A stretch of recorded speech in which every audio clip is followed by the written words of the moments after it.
Hey everyone, Genome here, coming at you with the inaugural episode of what hopes to be a recurring show on the channel. So we're talking about none other than video game nostalgia live stream, and the name is going to be changing here shortly in the future, but we might leave that up to you, the viewer, to decide. So we have some choices to go through.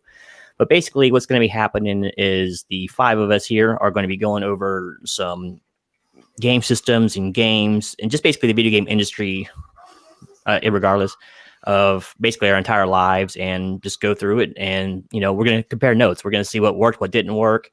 And we're going to see if some games held up, especially if they have modern day like emulators and stuff you can play them on. So without further ado, I'm going to go ahead and introduce a few people here, and they're going to say a little something about themselves and why they like to be here.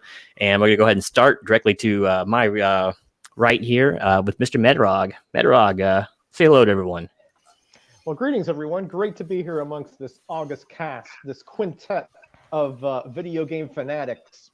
And, you know, we're also comic book guys, so, you know, there's crossover here. But when Gino came up with this idea and, you know, he told me what he wanted to do, I'm like, yeah, I'm in. Because video games are almost as passionate to me as comic books. So I love them. So let's get into it. All right, man. I like to see passion when it comes to video games. Well, let's see if we can keep that passion alive, shall we? So thank you, sir, for that one. So even further to my right, we have none other than Mr. Jeffrey Comic-Con himself, just fresh off of a live stream. So how are you doing tonight, Jeffrey? Oh, good, man. Yeah, you know, excited to be here. This is for me, this is cool because video games is really what led me to YouTube. Like I probably 10 years ago, I got into the like retro video game collecting scene. And there, I mean, you know, it's just like comic books. You got all kinds of collectors, completionists, people who only collect Nintendo, PlayStation, these kinds of things. But my thing was I wanted to try to get all the games that I had as a kid. And I had like memories of playing and like sentimental value for, which for the most part I have. But anyways, I wanted to make like video game videos for YouTube, and I never ended up doing that. And I ended up started doing it for comic books when I got back into collecting comic books. So this is cool. This is a way to get back into it. I've done a few videos on my channel, but you know, like when you got comic books as your main focus, sometimes it's harder to throw things in there. But you know, this will be real fun. I'm really looking forward to being here with all these great guys and talking about some video games. All right, amen to that. Yeah, it's tough, man, to juggle, because especially on channels who specialize, you know, you can't go into everything you like to do. So, hey, I'm a comic channel. I don't have time to get into video games, so sometimes it's hard. So maybe the collab will help things around. So now, directly beneath me, and I mean that only figuratively speaking, we have none other than Bake the Snake coming at you live and hot. So, Bake, how you doing this evening? I'm doing amazing. Thanks for having me. I'm part of this. Jeez, it's such an honor to be a part of this panel. When you threw out the idea, it just seemed natural. I mean, watching you and hanging out, playing your live streams when you were gaming, you know, it's just goes hand in hand with comics and just, you know, the whole community in itself. So I'm interested to see what we're going to be talking about and what the future episodes, you know, reveal for everybody. All right, perfect. Sorry, I was letting everyone know that for some reason it did not go to my thumbnail saved area for YouTube, so I just let everyone know on the other page. If they're waiting, we're actually over here. So, all right, let me switch back over to this. Sorry about this. Okay, perfect. All right, and last but not least, rounding out our quinfecta here, we have none other than Mr. Reaper. Reaper, how you doing this evening? It's great to meet you, by the way. I'm doing really good. Thank you for having me on this chat. For me, I started collecting video games about 5 years before I even got into comics. So like what Bake the Snake was saying, that, you know, comic books and video games go hand in hand for me. They were probably my first love, you know, before I got into comic collecting, and they've been with me ever since '88. So it still holds a very important part of my life and my collecting habits. Yeah, I got to agree with you there. I'd say out of all the hobbies that still stick with me to this day, video games are probably my first, and definitely the most lasting. And I've had a lot of droughts with comic books and all that over the years, and collecting in general, but I've never really stopped with the video games over since what, 82 or so. So it's been a pretty good run. Yeah. So basically, what we're going to be talking about tonight is a couple different subjects, but it's going to be kind of generalized chat for now until we kind of, not to say the word shoehorn, but to shoehorn in on more specifics in the future. So tonight's going to be some generalizations about nostalgia. So our first subject for this evening to bring everyone way back, and it seems like a good place to start. And we're talking about none other than our very first console, basically the first console we ever had in our house. Because back in the old days, in the early 80s and stuff, you were kind of locked in. You either went to the coin op or you went to your friend's house who had an actual console. It was so great because it was so much cheaper when they had a console, and everyone could go to one place and play without having to dump quarters in. So we're going to go ahead and do kind of a round table kind of style here, and just talk about each of our very first consoles out there. So not too complicated. So let's get random here. Jeffrey, what was your very first video game console? Well, first one that I had was 8-bit Nintendo, original Nintendo Entertainment System. I remember buying it at Toys R Us. You walked down to Toys R Us, they had it like locked up. You had to pick a little card up and take it to the register, and they'd go and they'd bring it up to you. At that time, I believe the Super Nintendo had already came out or was just getting ready to be released. So it had been out for a while, and the price had been reduced. I think you could probably get it for like $89.99 or so. I can't remember. I was a little kid, but I just remember that, it was late in its life. The price had been reduced. And it was like, all right, we can go get one. And we went and got one. And it came with Super Mario Brothers Duck Hunt, had the orange light gun. I ended up you are younger. Orange gun? Wrestling The Zapper game. Yeah. Zapper. OG was just gray. I said, you are younger. You got the orange gun. Yeah. But, I remember that. And I played some other, like, Atari at, like, my cousins and things like that. But when that day that I got that Nintendo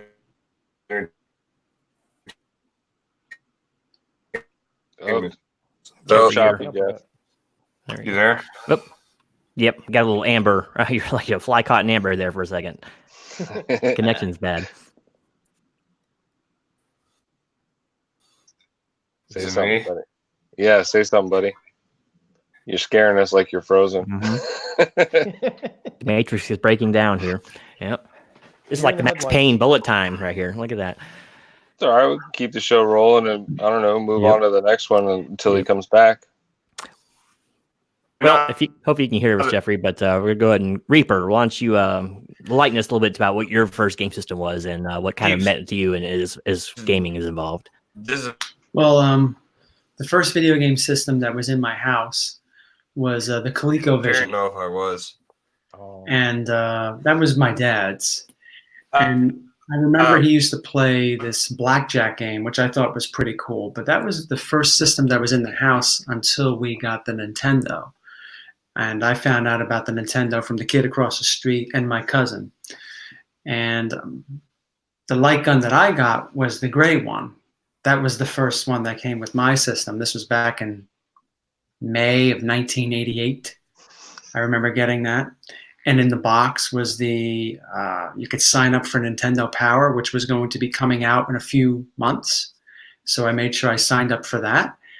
And that is probably the system that I remember the most because it was the first time I got a video game system for myself and really enjoyed it and looked forward to newer games coming out. All right, man. I mean, what else could you want from a first system? I mean, other than convenience and bragging rights with your friends, of course. Yeah, so, we got one player's down, so we're down to 4 lives. Hopefully he'll come back in. But just slight technical difficulties on one user's end, but we're going to keep trucking on. So, Bake, you've been waiting patiently over there, and Lexi, right? You can't wait to chime in. So, tell us a little about your Reaper and I have basically the same story, man. First system in my house was the ColecoVision. that vertical controller with the knob and then the nine or six numbers. Yep. And I was playing games like Pit Stop and Buck Rogers, Zaxxon, but I was super young, so my go-to game was Mousetrap, which is a rendition basically of Pac-Man, but it has a couple different twerks to it that make it its own game. But like you, Reaper, the first one I really remember, like, because that was just in the house, like you said, it was the folks, and I really didn't know what it was. It was just there. But the first one I remember like wanting and anticipating, and when it showed up was the NES. And yes, it is the NES. It's not NES. It's the Nintendo Entertainment System. So it's NES. I don't care what the manufacturers say. So yeah, the gray gun, the gray system, it was groundbreaking for me. I was just glued to it. And the funny thing is, my mom was glued to it too. Me and her would play Super Mario Brothers. It's just a classic system and is probably the most memorable for me. Yeah, absolutely. Well, I mean, it's hard to go wrong with the classics, right? So that was close to my first one, but it wasn't my first. So, but speaking of first, Metarog, I'm sure you've had the first system of all of us here. And before we do that, though, Reaper, Perry was asking what your channel is on YouTube. Oh, it's Reaper Tate 728. All right, there you go. So, Mr. Metarog, let's talk a little bit about your first game system. Was it not Lincoln Logs Virtual, or what do we got going on here? No, it was not one of those electromechanical games. No, it was not. It actually I believe it was Christmas 1976. My brother's is about 9 years older, and we asked for a Pong unit. That was the hot thing back then. So we got a Coleco Telstar. I don't know if you remember what that looks like. It has that faux wood grain, kind of an oval shape with two knobs on it. And you had to hook up the switch box to the UHF with the screwdriver. It's Neanderthalic and as far as video games going. But we loved it. It was to us, it was the pinnacle. It was the apex. It couldn't get any better at that. However, about a month later, it broke. And so some months later, we got the, I believe it was the Coleco Combat that had the two grips, had two sets of grips. And you would, if you push them both forward, the tank would go forward, both back, and then you would steer by doing them diagonally. And you would fire with the button on top. I mean, we had so much fun. We played that thing probably that first night all the way to the next morning. But my first, if you're talking about interchangeable cartridges, it is in here. It is the Atari 2600 Heavy Sixer. That was my very first interchangeable cartridge system. Looks like it plays 45s too, doesn't it? I love the old Atari. The old faux wood grain was so popular back then with the systems. And a buddy of mine had that one, and he had Pac-Man. And talk about giving you grand mal seizures if you looked at that game too long, because the flicker was just so horrible. It was so bad. Yeah. But it's a classic system. Yeah, I'll show it later on when we get into the chat, get into the topics a little more. But it's in there.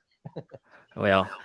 As far as my first system, I'll have to show you it in all its glory here. So just witness the sheer beauty of this system. This is the Atari 5200. Ooh. And honestly, I don't know if they got it secondhand, because there's no way we could afford the system when it first came out. We didn't have any money growing up or nothing, but this was my first. And from horrendous joystick / keyboard to 8-bit processing, this was the creme de la creme of the video game world for about a year and a half. And had most of the big games on it: Missile Command, Centipede, of course, Pac-Man, which I played till my fingers bled. A few other games like that, some of the classics. But that was my first game system, and wow, was it different. Looks like Jeffrey's coming back here. Let's see. Let's add him back. Jeffrey, you still with us? Hey, can you hear me? We're there? Yeah, man. Oh, yeah, you're live.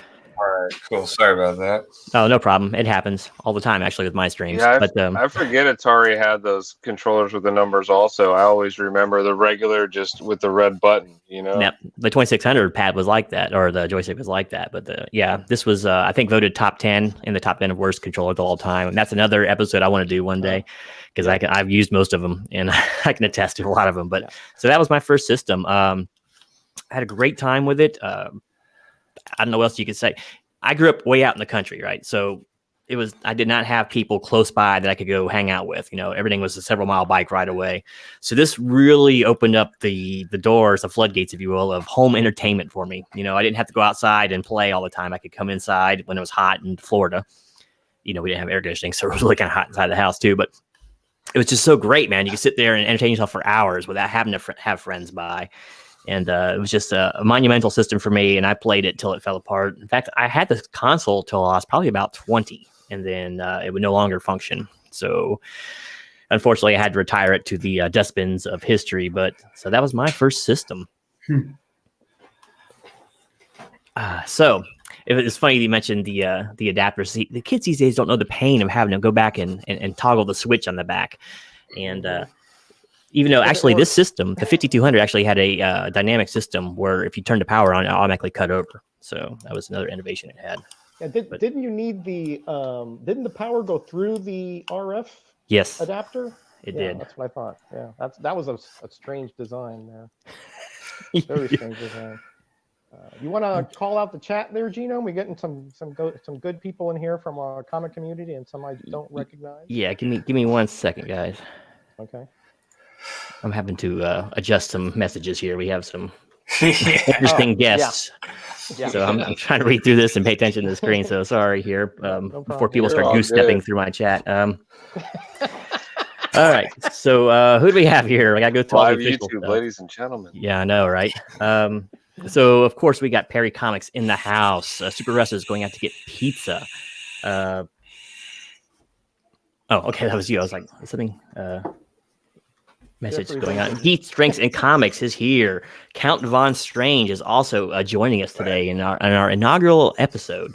Who else do we have here? Comic at A4. What's going on, Mr. Kenneth? Good to see you. Thanks for stopping by. Wednesday poll list. Peace to you too. Let's see. Comics with Bueller. Hello. Sorry, I'm getting to you late. Great interview, by the way. I had an interview with Bueller here last week, uploaded to the channel. Great stuff. A lot you can learn from that guy, that's for sure. From everything from comics to actually how to make subs on YouTube. And that should be everyone for now. So, and hello, Wednesday poll list, if I didn't get you before. So appreciate everyone stopping in. So right now we are talking about our first game systems and how things change. So how about you guys? Did having a game system change anything for you in your house? Did more friends come by? Did you find yourself playing less outside and being more socially isolated? What's your opinions of your first system and how it changed your life, as it were? For me, it was just an outlet, I guess, something new, exciting. It was technology. It was being hip in an unhip way, I guess you could say. It wasn't that cool, but everyone had it. You know what I mean? But for me, I still went outside. I still played. I still did physical activities. I still played sports. I still did school. That's a little different nowadays. Somehow, they can't compartmentalize, games and physical activity in just life in general. But that's a whole other topic. Yeah. It was just a good time. Friends came over later on around the NES time, but I think that was just everyone had it, and you were just going to different houses for different systems, or not for, but they had different systems and different games. It was just a fun time, something to help pass the time. I agree. For me, video games were spent more when you had a friend over, or after school or something like that. I thought I got dropped again. No. Sorry. That was No, my yeah, fault. like when I was by myself or something, it was like chores. You got to do chores, and you got school, and you got like practice. Baseball practice or something like that. So everyday life was kind of busy. Like maybe after your homework was done, you could play for a little while before you had to take a bath or something like that. But as far as like, it was like a weekend thing.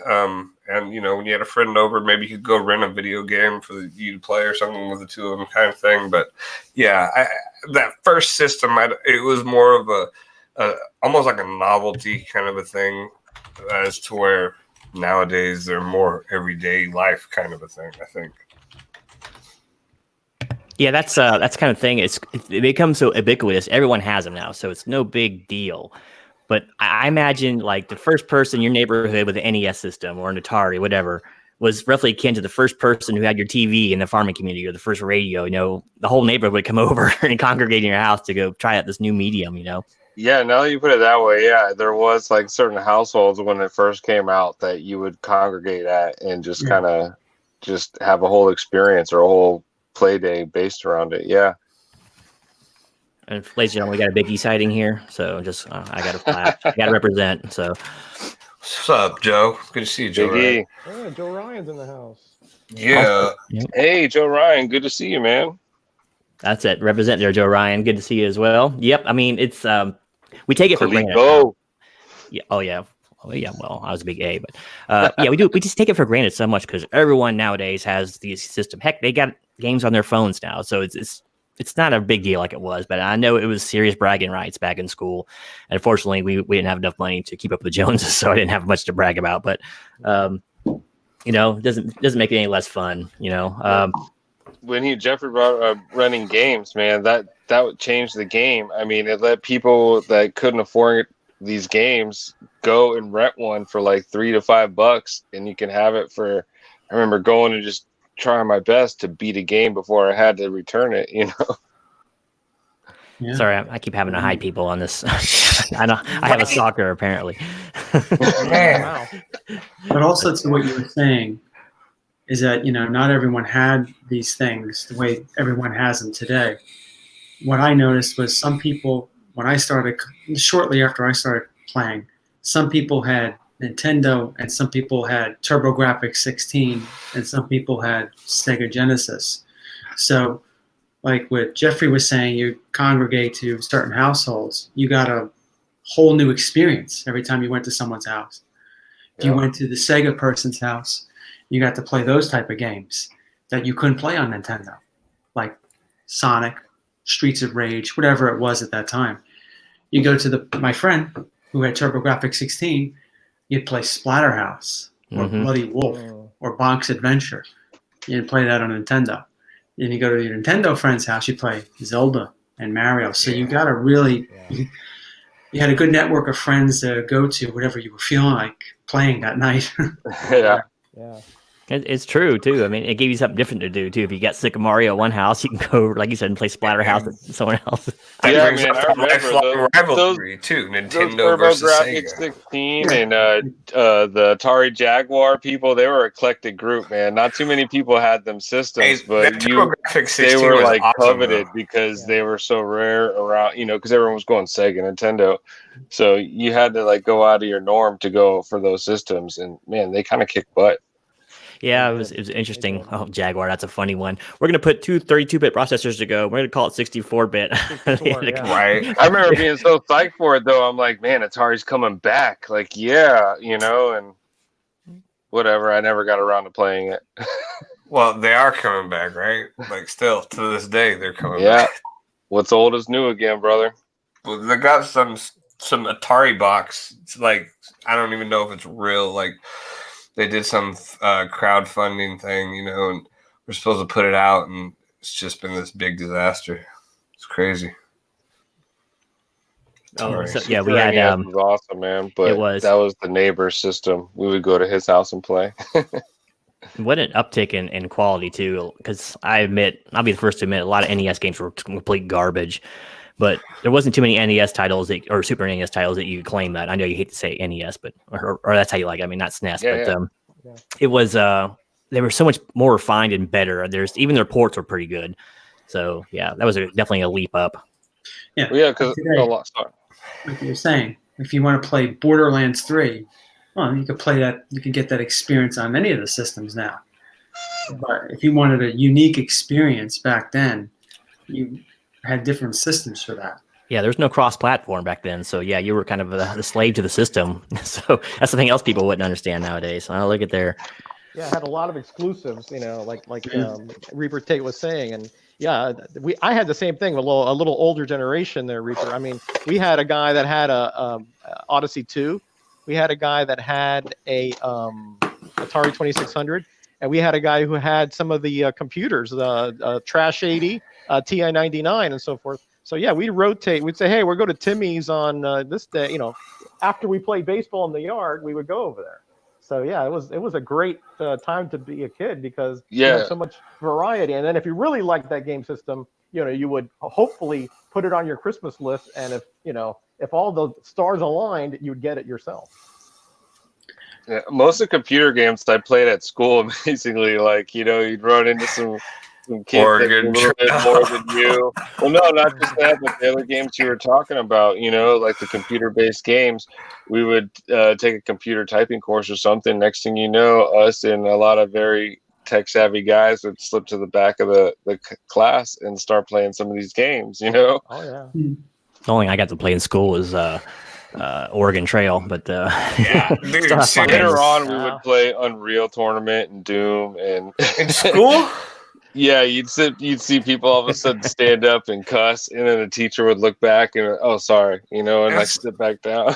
That's crazy. Like we didn't even have I think we had but when I was in high school, there's one computer in a class. You know what I mean? Like they were still playing the black and green Oregon Trail. Really? Yeah, we didn't have. Where are you at, man? I'm in the Keys, and in high school we had California computer labs. That's crazy. We had libraries that had multiple computers, but it was never a bunch of them like that. That's insane. Yeah, we used to have to code some of our games. I remember we had an Apple computer. It was one computer in 1984 or so at my little school in Sebring. Yeah, we had this list of commands we had to type in. Start with the go-tos and work your way down. I had so much fun with that. Do this. Oh, dude. Oh yeah. Up. Here's already the quote of the evening, by the way. Yeah, there's some good topic. There are some good things here, like Wednesday Pool list. Thanks to Oregon Trail, I never got dysentery. Hey, you learned. You learned a lot. I remember playing at school on floppy disk was Carmen Sandiego. Mm-hmm. Yeah. We would play that, and you'd have to guess where she was answer going. The questions and stuff. Yeah. Yep. And you had the text adventures like Zork. Where you had to, all you had to do was answer you had to put the right phrases to continue on. Then later on we started playing. I'm in the 90s, so we started playing Gorillas and Nibbles with the little snake that would go around. Hot Rod with Street Racer. You would bet pink slips and try and soup up your car and strip the bumper and stuff. Okay, so I do remember taking a typing class my first year in college, right? And it was on a computer, and it was a Super Mario typing game, where you type and Super Mario would run around the whatever the course or something. College, Jeffrey, you're paying for school. You're not supposed to be doing that stuff. Yeah, I know, but still, that was a video game kind of. Sorry, I'm still having to maintain the chat a lot here. Yeah, a lot of trolls here. Yeah, I'm getting trolled like crazy tonight. We don't you can make one of us a moderator. I could boot him out. Yeah, you could do that too. Yeah, Gino, if you don't want to take care of this on like that. Let's see. I'll make them out here in a second. But yeah. So all right. So first systems. I probably got another one just popped in, right? First system. So what game? And you can do this any order you want to. What game do you think was the epitome of the system as far as what you think best highlighted how good that system was for you? So for your first system, Metarog, for instance, what game do you think highlighted the graphical superiority, the controls, everything the best? Well, and I'm not going to talk about the original 9 games because really none of those were, in that echelon. But I think Asteroids on the 2600, it wasn't close. It didn't have the vector graphics that it had on the coin-op. But I think that you had the different colored asteroids and so forth. but the controls were actually quite well. The thrust and the shooting were very synchronized, and the dispersal of the asteroids once you hit them were acceptable. So in the early phase, I would say asteroids would be good, would be one of the better ones. Obviously, Pac-Man was absolutely awful. The flicker would throw you into a seizure. If you could even see some of the ghosts, sometimes you couldn't tell if they were ghosted or if they were actually still complete, still able to get you. So that was an abomination of a game that they put on there just because of the popularity of the coin-op. But to me, Asteroids of the early games was one of the best as far as the controllers and gameplay on the 2600. All right. Reaper, same question to you. I know it was kind of I just sprung this on everyone, but what game do you think epitomized your first system the best? Super Mario 3. Hard to go wrong. I mean, Wow. Some may argue that Zelda was, and I can understand that. But I think when we're talking about taking things to the next level when it comes to graphics, when it comes to gameplay, when it comes to what you want in a sequel, I think Mario 3 was the swan song of the original Nintendo. Mm-hmm. Hard to go wrong there. A game so great it got its own movie, for goodness sake. So Yeah. Good old The Wizard, for those of you who don't know, look that one up. It was a hour and a half commercial for Nintendo and Super Mario 3. You want a Power Glove so bad. That's right. I wanted the Power. I remember when the Power Glove went for sale. It was $89.99, and I really wanted it, but my mother said, "I'm not getting that." Thank God the kid across the street got it, and I got to see for what it was. And I was like, it never worked that well. Yeah. So Jeffrey, how about you? What game epitomized your first system the most? Okay. Well, Reaper picked Super Mario 3. Not only is that one of the best Nintendo games, but that's got to be one of the greatest video games ever. Mm-hmm. Like just straight up. But to bring something different to the table, I'm gonna go Mike Tyson's Punch Out. For me is what would hold it back a little is the graphics. They're pretty good. The gameplay is really fun, but it's not a game that you put in and you get a lot of time out of. Is why I wouldn't hold it up there, but it's one of my favorites. And then another one that I love is Final Fantasy, the original Final Fantasy. Zelda's good too. I'm a little more of a Final Fantasy guy than Zelda, but if you're not going with Super Mario Brothers 3, I would go with Mike Tyson's Punch Out. It's a lot of fun in a little package, and then Final Fantasy because it's just I had one of the best times of my life beating that game. Excellent choices there. Can't go wrong. Mike Tyson was so tough, though. Mike Tyson. I never made it to Mike Tyson. Man. Did anyone ever beat Mike Tyson? I mean, I beat him once. Before him. I beat him once. Yeah, I couldn't get past Super Macho Man. Yeah, me neither. Oh yeah, he was spin thing just threw me off. But I punched in a code and I got to Tyson. Yeah. I mean, for what it's worth, like you sit there for 30 minutes, 45 minutes, getting as far as you can before the game is over, and then you put something else in. But I mean, it's a lot of fun for that time. Yeah, there's an excellent choice there. The Adventures of Bayou Billy. Bayou Billy is one game that I bought as a kid, and I felt like I wasted every cent that I spent on that game. But it was funny that you mentioned Punch Out. Along with Zelda, I don't know if you guys watch speedrun stuff, world record speedruns. There's lots of channels dedicated to that sort of thing. But I don't think Tyson's been beaten yet, but it's all been done blindfolded now in like less than 40 minutes on Punch Out. So some people really do like that game. Yeah, I've seen a few people. Yeah, I've seen that. Beat him, but I've never seen anything be beat blindfolded. So that's pretty intense. They know the they've been playing it for so many years. They know the patterns. Right? It's all muscle. It's all muscle memory. It's not. They don't even need a visual. Exactly, patterns, man. I used to tell that to my friends. Like in certain games, they're like, "How are you doing it?" I'm like, "It's just patterns and repetition." At some point, like they're doing the same thing and the same moves, and they didn't understand what I was trying to tell them. Mm-hmm. Yeah, I remember in Mike Tyson's Punch Out, the scariest character that at least the character that scared me the most, just visually, was the Sandman. Some of the things that he made, like, oh my God, this was a character that I was actually afraid to fight. Yeah, his little eyebrows would turn in and all that, and he get yeah. There was a great little comment there from Biggie. Good old Strider on Genesis. Boy, that was neat. That was the system killer. That first gorilla, mechanized gorilla, would actually slow you down like R-type slow. It was so restrictive on the processor. It would almost melt your processor, but it was so good. Yeah.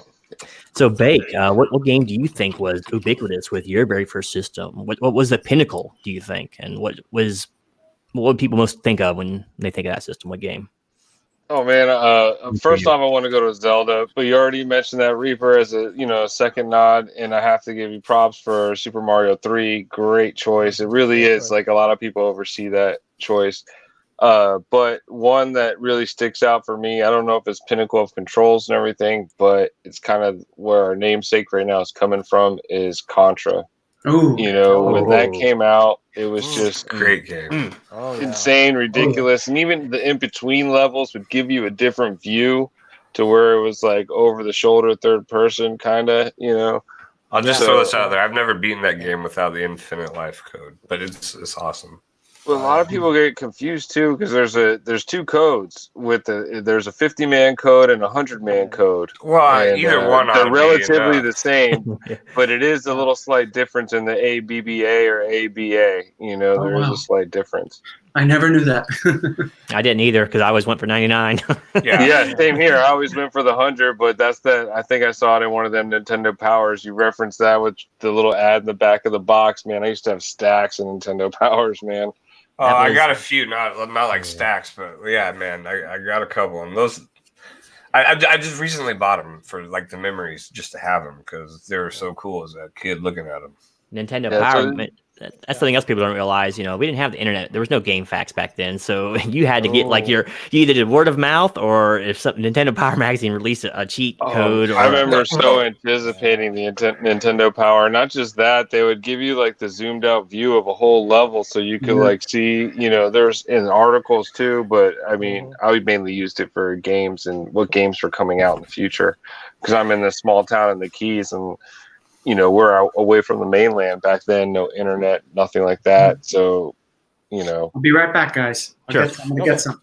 Okay. Well, and especially for like RPGs, picture this: no internet, so like you don't have a clue what's going on, right?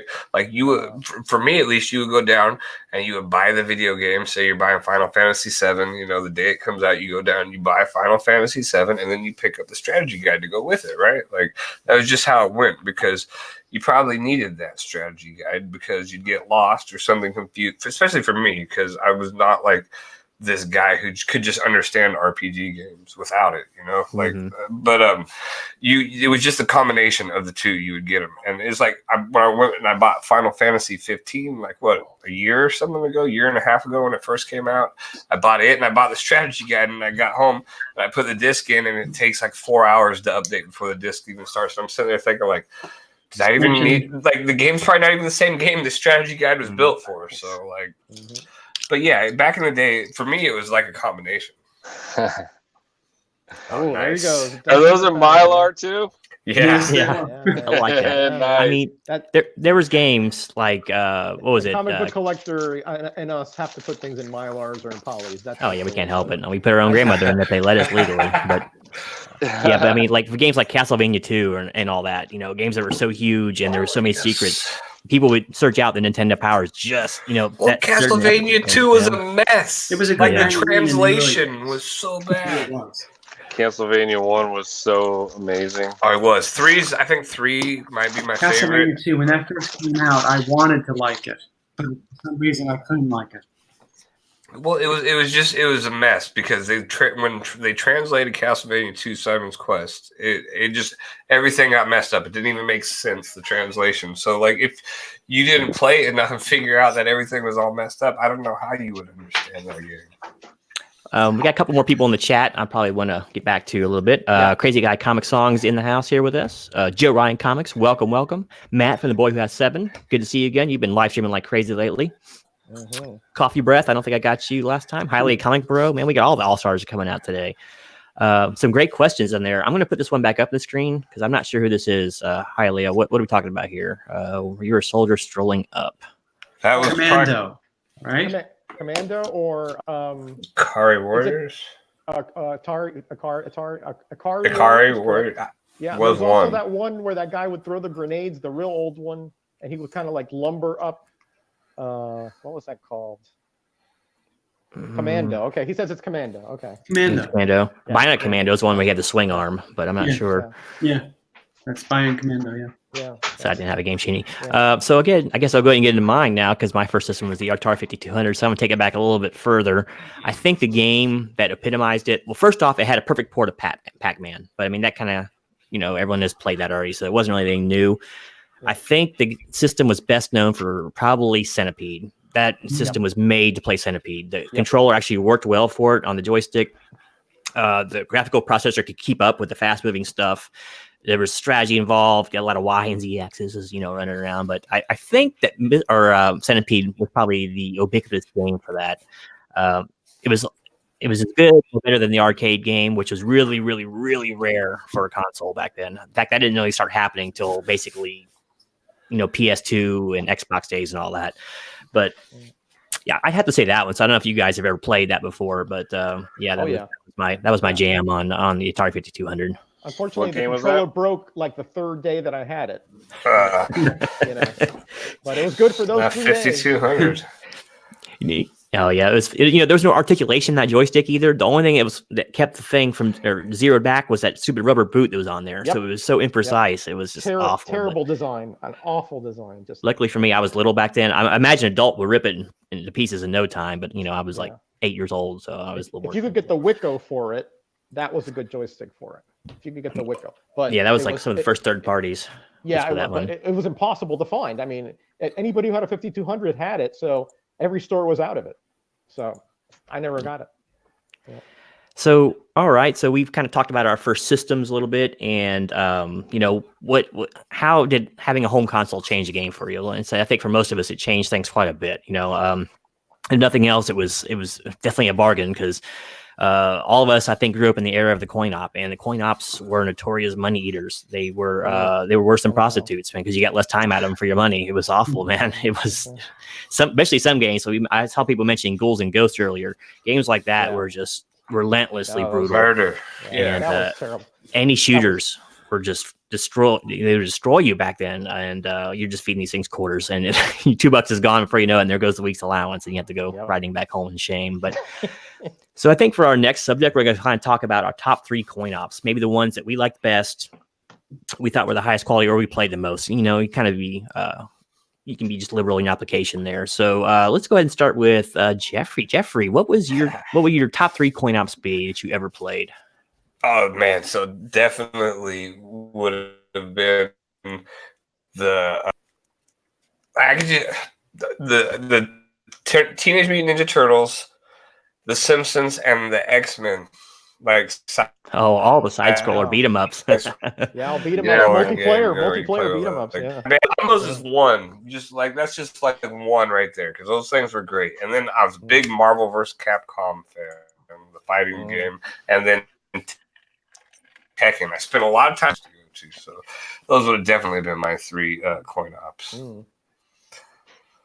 I like pinball, but I don't have one pinball machine that I would say is this is my favorite. Save that for another episode, man. Yeah, man, I'm pretty much in here. I already have my top 2 pinball machines that I played, so we'll save that for later. Yeah, I got a pinball machine I broke twice. I rolled it over twice. That was my ultimate gaming moment. So, Reaper, what would you say your top 3 coin ops would be of all time that you games you just couldn't stop shoving quarters into? I'd say Turtles in Time for me, X-Men, and WrestleFest. Oh, See, I never played WrestleFest. That is a blast from. I remember that game. Yeah, I remember. Yeah, that was my favorite being WrestleFest, of course. Right. It was always fun because we get to do the Royal Rumble, and I always used Earthquake because I knew how to do his finishing move. Not that would help you in the Royal Rumble, but it was still pretty cool.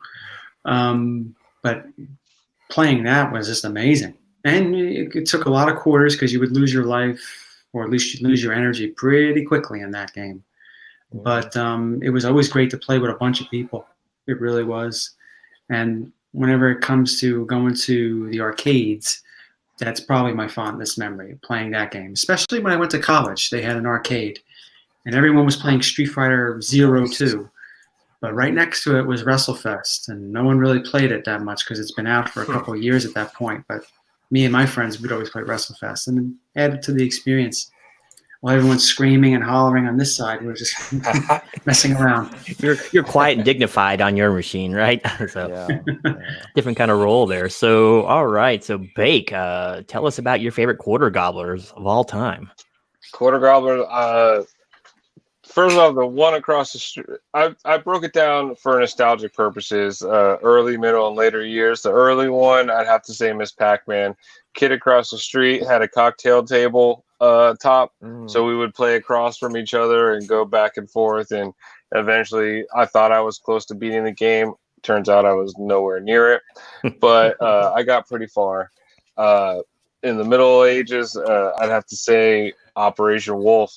We would go camping to a campground called Peace River every Thanksgiving, and along the way we'd stop in Fort Pierce, and there was this place that had an Operation Wolf arcade game with the gun, and it was kind of like a highlight for us kids after a long drive, and it was just so much fun. I really I've been enjoyed there, it. Bake. I know exactly what you're talking about. I know exactly. I've been Awesome, there. man. It's such a small world. I love it. Yeah, I've been there. I know exactly that machine. I played that many times. Yeah, it was so amazing. It was just part of the highlight of the trip. Not really, but you know what I mean. The drive, highlight of the drive. So then later on, Jeffrey already said TMT and Simpsons. They were kind of like the Pizza Hut ones. You already said Reaper said a wrestling one. I was going to say WWF Superstars, but at the time, there was two fighting games kind of in the 90s that kind of changed the whole game. It was, for me, it was between Mortal Kombat and then this final one that took the place. Mortal Kombat changed the fighting game for me with the blood and the fatalities. But then from here, this next game revolutionized it with the combos and the graphics, and it kind of set up for the Nintendo 64. It's called Killer Instinct. Killer Instinct, I would pump nothing but quarters into. I'm an only child, and sometimes I'd have to go to the bowling alley with my mom on certain nights, and I would just pump quarters into this thing. It was just an amazing game. It just showed you what the graphics were going to be, man. The combo breaker, you know. That game is why I spent most of my time playing Tekken, because the line for Killer Instinct would be out the door, but there'd be like, just like Reaper playing WrestleFest, there'd be nobody at Tekken. So why would I want to wait in line and go? I'll just go play Tekken. Yeah. And that game was crazy. That game was crazy when it came out. It was nuts. Yeah, I mean, you wait online to play. Well, for me, that Street Fighter game, you're gonna get your ass kicked. Yeah. I mean, it's not worth it. Yeah, you put your 25, 50 cents in, and the next thing you know, in 20 seconds, you're done, and you're like, well, I guess I'll go over here and play.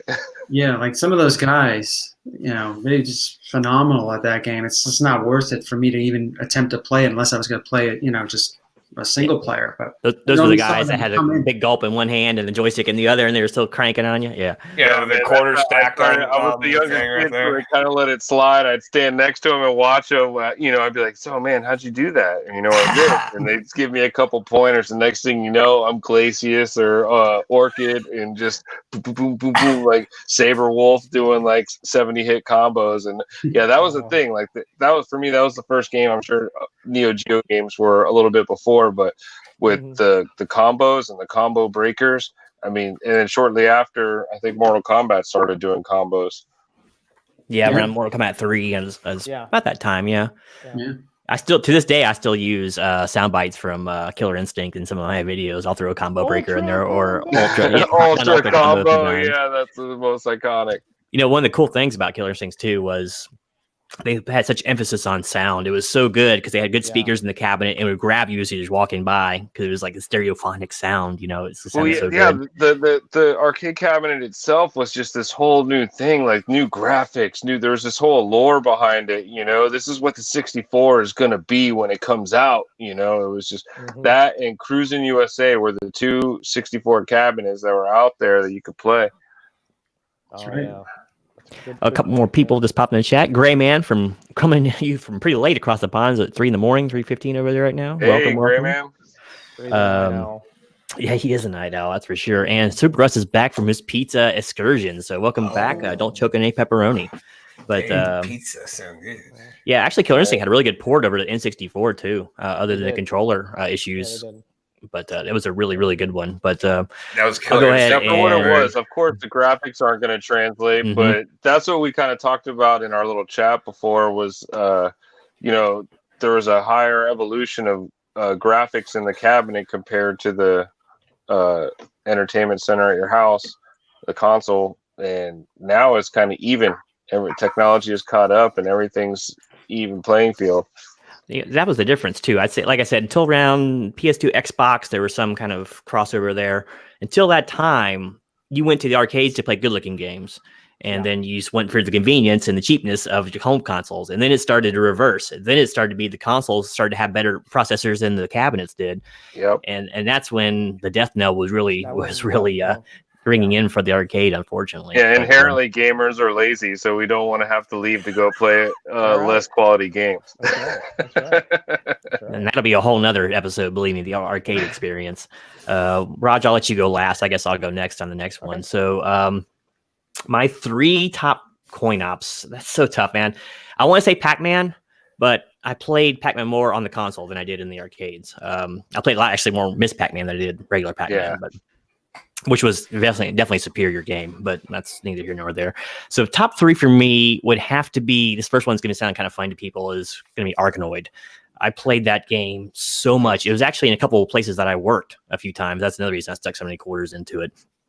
The tabletop kind, you sat down, it was like basically a Pong clone, but it was so superior to Pong in every way. It was just incredible. Breaking bricks, I think, is another name for it, but different levels, different speeds. You could split the ball. The game was incredible. For those of you who never got to play it, it's definitely worth a check out. And you guys ever play Arkanoid before? Yeah, well, a version of it, like Breakout or Brickle or something like that.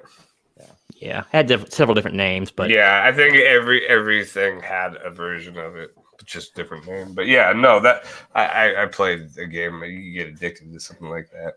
Now, as the arcade game, I think that I had most fun with people, at least friends, was Double Dragon. Because that game was like the original 2-op game. You know, you both played it. And when we finally got to the end and you had that revelation that something bad had to happen to one of you guys, that was but it was just so cool, man, to have a side-scroller beat 'em up. At the time, it was very rare that you could join your friends with at the same time. And you weren't really fighting against each other. You were fighting to get through a goal. Yeah, co-op. Yeah. Yeah, it was, I couldn't. For me, that's the first one. You know, that was the first one for me. And I'm an 80s baby, 90s child. So that was the first one that stands out for me for sure. Once you learn how to throw elbows, it was on. But yeah, just great graphics too. And picking up the knives and the bats and everything, like the whip, like, I mean. Usually you get creamed when you tried, though. You had to make sure you had a long way away from them. Because that's like death right there. If you got kneeled and you got hit, that's it. They would relentlessly pummel you. Oh yeah, that was the one I would pump the quarters in. And Reaper said it earlier. The one I was so thankful for when it came out was Streets of Rage. I was a Sega guy, and when Streets of Rage came out, I was playing that side scroller nonstop. You had the special with the cop would roll up behind you and fire off. You know. But sometimes you'd want to be player 2 because they had a better special. Yeah, no, Streets of Rage is cool. There's Final Fight too, but Streets of Rage is a little bit better. I never played Double Dragon. Is that what you said? Mm-hmm. I never played it. I would do at the arcade. I never played it in the arcade. I have it on the Nintendo Entertainment System, but I never got a chance to actually play that in the arcade. That'd be cool to like find a cabinet somewhere and give it a shot. And the port to the NES was totally different than the arcade game too. I can imagine. Yeah. Graphically speaking, at least. Was this Tank Command? Was that the wireframe game, the green wireframe game from the early '80s? I can't remember Tank Command. That might be it. Yeah, the vector graphic game. Yeah, I think so. Yeah, where it would blow apart and you just have the sticks come apart. Yeah, the geometric patterns and all. Geometric, yeah. And Final Fight actually made my top 5. It almost made my top 3 because I dumped a lot of quarters in that stupid game. But for my last, and the one I guarantee I stuck the most money in was already mentioned once, is Mortal Kombat. I've done videos on this game, and not because the gameplay was anything special. It actually was really clunky and hard to play. Not that we knew it at the time, but talk about a game changer. I'll do it real fast. I worked at Long John Silver's. I worked nights. I was in high school at the time, so I was getting home at like midnight or whatever. And sometimes I would stop at a 7-Eleven. It's a gas station for those of you who don't know what that is. And they always had 2 arcade cabinets in there, right? So sometimes I stop and throw a few quarters in it, whatever. This is like 11:30 at night, right? So one night I get there and I walk in the door and I hear this da-na-na, and there's like 10 people surrounding this cabinet, right? I had to see what it was, so we started playing, and long story short, every time I go in there, I would get a $10 roll of quarters. It got so bad in there that they used to have a policeman hang out at that place because not that people were getting in trouble, but he would start checking IDs to make sure you weren't too young to be out that late. Because we'd be there till 2 or 3 in the morning playing this stupid game. Dude, 10 roll of quarters, that's big time, man. I used to thought I was big going with a 5. I'd be rolling it with like $1, Well, I had a job, so I had disposable income. I had a car and a job. So no, but Mortal Kombat, you're right. It was a game changer. I mean, the graphics itself, I mean, they at the time, they were videotaping people and you would see them doing their motions. I mean, it was like you're playing with real people fighting almost, it was cool. Well, Killer it doesn't look like similar. it now, but back then it was like, whoa. Yeah, the fatalities too are a totally new concept at the time, and that was like everybody was like, "What?" I discovered scorpions by accident too. Yeah. Only one I ever learned on my own.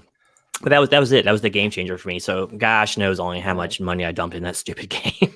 And then the ports weren't too good for the Super NES. But yeah, it was, I found out through that game through a summer rec program at school. You go there. We went on a field trip, and of course the counselors play Mortal Kombat, and I think the counselor's cool, so I follow them over there. I'm a little kid. I'm like, "What's this game?" And blood and guts and everything. Oh, it's Mortal Kombat, man. Next thing I know, I'm hooked. Yeah. Get knocked off the bridge and getting impaled. It was pretty brutal. So. And that's where, to me, like Sega, I had Sega instead of Super Nintendo, but they had blood. You didn't need a blood code like Nintendo. Sega was this gritty teenager type console, where Nintendo was Super Nintendo. It's popcorn. But don't get me wrong, I love Super Nintendo. I always wanted one. Oh, yeah. Sega taking it to the streets, man. Yeah, I first played Mortal Kombat on the Super Nintendo. My friend who had the Sega said, "Oh, you got to get this new game." I said, "What is it?" He said, "Mortal Kombat. You'd like it. It's a fighting game." I said, "Oh, great." So I got it for the Super Nintendo. I'm playing it. I'm like, "What the hell is this?" Yeah, the rated G version before the code. Yeah, and it was sweat, not then. Yeah. Then I found out on the news that game you could actually kill people. I'm like, what? So I went and tried to figure this out, and then I learned scorpions move the first. But playing the Super Nintendo version and playing the Sega version was like night and day. Sega moved, the control was spot on, and of course it had the blood code and everything. It was a better experience. That's why my friend who had the Sega, his experience was so much better than mine when I first played it on the Super Nintendo. But when Mortal Kombat 2 came out, Super Nintendo made sure they corrected that issue. Yep. They had such a big hit on their hands. They knew they couldn't keep hiding things. For me, that's the best sequel out of all of them. Like, yeah, I kind of like some of the other games, but Mortal Kombat 2 still stayed true to the roots, but seemed time to evolve into something more. Yeah, definitely improved. Agreed. So, Mr. Metarog, our estimable colleague here, what was your what would you say your top 3 coin ops were of all time? Wow. Which ones broke the bank for you? It took all your comic money away. Well, yeah, that's true enough. Well, I think Hialeah's in the chat. I don't know if he remembers this place in Miami on Coral Way called the Machine Shop, and it was like the arcade in the area where I lived, and I remember like it must have been early 80s, I guess, when I saw the Defender cabinet, and it was like, wow, it's like a shoot 'em up, and you got to rescue, and then you warp and all this. So yeah, I played that probably 2-3 hours straight one day, and I must have put at least $10 into that. I was a bus boy at a restaurant, so I did have like loose money, things like that. And I played that thing to death. Man, that was so much fun. And I got really good. I got way far. I got to the point where everything was coming at warp speed, and it would kill you. Like they would just converge on you like it's piranha, So that was one of those that I lost a lot of money on, but I had a lot of fun. Then Tron.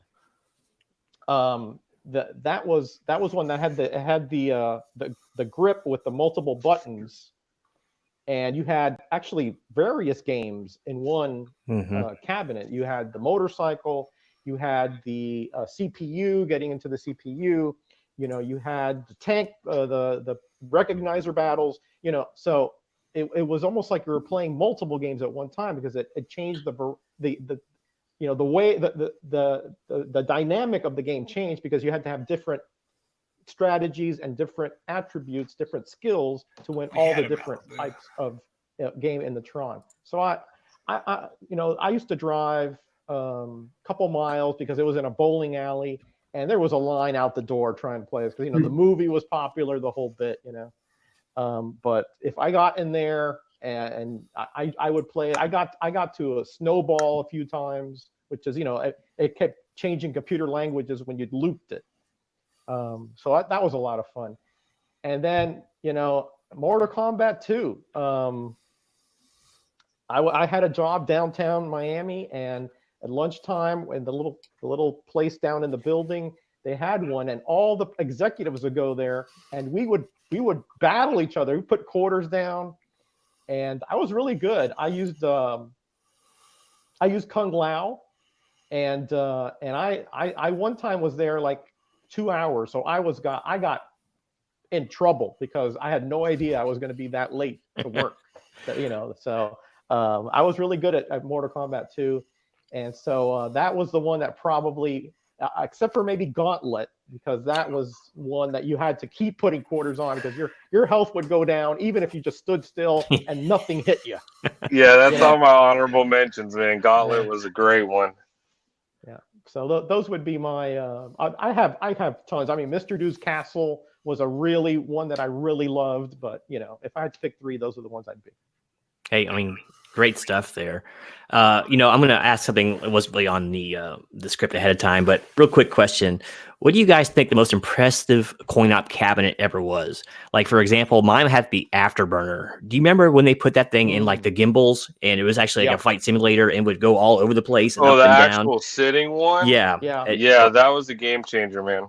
It had speakers on all sides of you. Yeah, the one with the gimbal was really, of course, it was huge. I mean, it was... what, 10 feet long or so? It was huge. Even before that, it was a game changer. I mean, you had the physical, like, joystick in the Afterburner, and it was nuts. What about you guys? There's only two that really come to my mind, and it's been a long time, so they might not have been that impressive, and the games weren't great. But I remember, like, Revolution X, the Aerosmith shooting game. I remember, I feel like I remember having a big screen, and it had these two, like, real life looking machine guns on them. And then when I was a kid, I went to Chuck E. Cheese a lot. I don't know if anybody has a Chuck E. Cheese or anything like that. They used to have this motorcycle video game where it was basically like a motorcycle, and you would sit on it, and you could, like, lean and turn and tilt on the motorcycle while you're racing on the screen. So. Hang on. That's Hang On. Hang On, yeah. And they were Hang On, too. Yeah. Yes. So, I mean, for me, as a kid, those were, like, you know, the two most impressive things that I remember as far as, like, the physical cabinet being impressive. How about any of you other guys? You got any examples? I don't have any that comes to mind at the moment. With that, I like the Punch Out with the dual screens, because you had a dual screen. I remember that. It was split. So yeah, that was a good one. You know, maybe it wasn't impressive, you know, as far as visually, but the you know, when you're talking about playing a game with a dual screen, and, you know, the fighters here and all this is going up here, you know, the rounds and the all the different information. It was way out there, you know. I remember seeing it for the first time. It was like, whoa, this is way different than the thing on the NES. Yep. I remember you had the wireframe guy. It wasn't the little Joe who was lower than the guy. It was a wireframe, and you could see through him. And and that was one game I did go through it twice. I actually beat the whole thing, you know. First time I played that was at a arcade tent at Sebring Races. Used to go there every year. You used to go to the Sebring Races, the 24 hours? Yep. That's my hometown, is Sebring. Nice, man. Yeah, we used to camp out in the middle of the track. You could fall asleep to the cars going. It was awesome. Yeah, I spent a lot of years at that airport. My dad was a pilot too, so I was there at that airport. That's where they did the races, was right outside of the airport. But Cool. For me, one that was really cool and stood out, and I know a lot of people dumped a crap ton of quarters on it, actually made appearance on Stranger Things, Dragon's Lair. no, You yes. were Oh, playing a yeah. cartoon. To me, I Yeah. thought we were about to see this new revolution of video games. I was playing this animation, this cartoon that I've seen before. And little did I know, all it was doing was moving towards a flashing light. It was just Yeah. like a rat with Yeah. cheese and a maze. Just go boop boop, like yeah. That was It was cool. You know, I dug it. that was Dirk, wasn't it? That's the protagonist's name. Dirk. Right? Yep. And then they also And did like Daphne, a Dirk yeah. space the Dastardly adventure. or something. No, Dirk the Dirk the Dastardly. Dragon Oh, Slayer. Dirk the Daring. Daring, yeah, Dirk that's the Daring, what it was. yeah. And They actually had a this was another cartoon I used to one. watch on USA Network. I'm sure they just Mhm. bought the rights and aired it, but then they also had a sequel to that game where he went through time and Alice in Wonderland, and that's the one I really played. I actually bought the Dragon's Lair on the was it Amazon thing, and I played it on my Fire Stick. That was funny that you mentioned it because Sebring, the bowling alley in Sebring, it was a little bit out of town limits, but they actually had the Dragon's Lair game there, and it was a big. Everyone was sitting around just to watch it. You know, Yep. it was like You're watching like, a oh cartoon. man, this guy actually got past the second one. We can see what's going on now. Like you're trying to wait for someone to be good enough to watch where the movie went, you know? Didn't they have But, them that had the monitor on top so that you could see it from a distance? Like you could see people what they were doing because they had the monitor on top instead of. That's the one remember in that. the. Yeah, I seem to remember the one that I went to, which was in Kendall, in Miami. Had the regular cabinet, but on top it had a monitor which would mimic what was going on in the screen of the actual player. And I thought that was cool because you don't have to get right up on him. You could just see what's. Yeah, you can stand back and watch and give them their space. Right. That's how you suck players in. Yeah. I played that Tron cabinet too that you played. I don't know if you had the problem with that. That joystick would shock the hell out of you at all times. I don't know if there was a loose wire or something in there. No, I don't remember that. It was. No. I couldn't even play it. You have to start pulling your hand away because you get shocked just randomly. I think it was. Yeah, I probably think that's a faulty cabinet, man. the maintenance guy's probably screwing with kids. They're probably out there watching with the camera converters in the background. Look at these idiots keep playing. But yeah, just amazing times, man, and amazing cabinets. We'll have to do some more on that series. So I guess we'll go ahead and go into one more subject here before we cut out. And I once again want to thank the chat for everyone's hanging out with us this evening. That's greatly appreciated. And y'all have some great suggestions and comments as well. So the last little subject we're going to go over is our favorite game system and why. So, you know, it could be either because of the best mix of graphics, the library, the controller, you know, whatever it is that you think made it the best system that you spent the most time with and had the most fun with. So let's just go ahead and randomly start with Reaper. Reaper, what would your favorite game system of all time be? Sony PlayStation. I think Sony PlayStation was everything that I liked about the original Nintendo on steroids. I think it brought something new to the table for me. I think it was because of the PlayStation that it made CDs mainstream, even though it wasn't the first system that used CD-based games. It made it mainstream because the PlayStation was more popular than the Sega Saturn. It was more popular than the Sega CD. It was more popular than the Turbo Duo or Turbo Graphics CD. CD systems that did not do too well before PlayStation.